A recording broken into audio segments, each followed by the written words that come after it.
अगर आप एक पेट पेरेंट हैं या एक शेल्टर ऑपरेट करते हैं तो ये वीडियो आपके लिए है। मेरा नाम राजीव लांबा है, मैं हूँ डॉग फादर ऑफ इंडिया।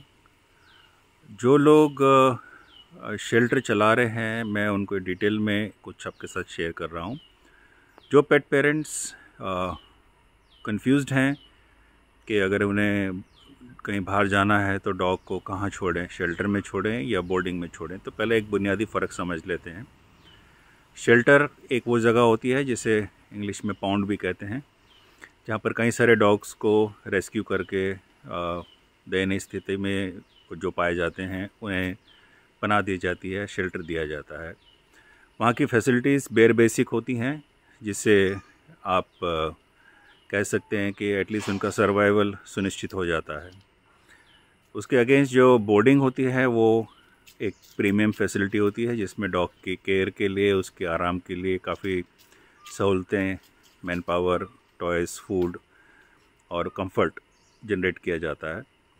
तो ये फ़र्क है।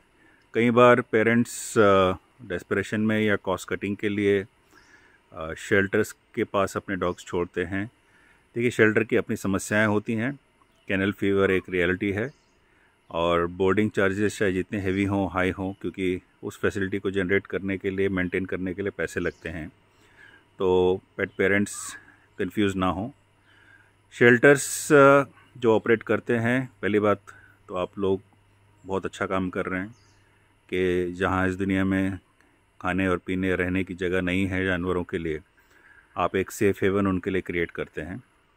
लेकिन कई शेल्टर्स जो हैं इस अभाव में बंद हो जाते हैं कि क्योंकि उनके पास में रेवेन्यू का कोई सोर्स नहीं होता, एनजीओ या ग्रांट्स या डोनेशंस पे वो चलते हैं।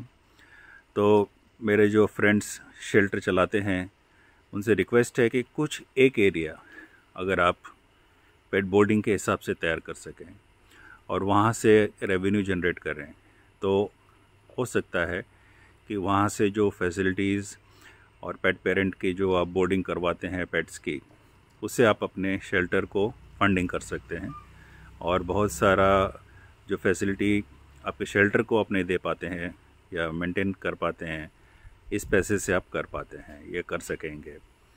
तो ज़रा विचार कीजिए। और मैं हमेशा रिक्वेस्ट करता हूँ कि करुणा होना बहुत ज़रूरी है, लेकिन किसी भी ऑपरेशन की प्रैक्टिकलिटी उसके धन अर्जित करने की कैपेसिटी या उसकी फंडिंग को जनरेट करने की कैपेसिटी पे निर्भर करती है।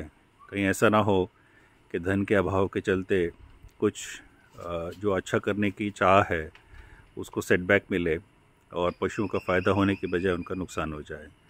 इसके बारे में सोचिए। और अगर आप कोई शेल्टर ऑपरेट करते हैं और गाइडेंस की ज़रूरत है तो मुझे खुशी होगी आपको गाइडेंस करने के लिए, जो मैं समझा हूँ, जो मैं सीखा हूँ, आपके साथ शेयर करने के लिए।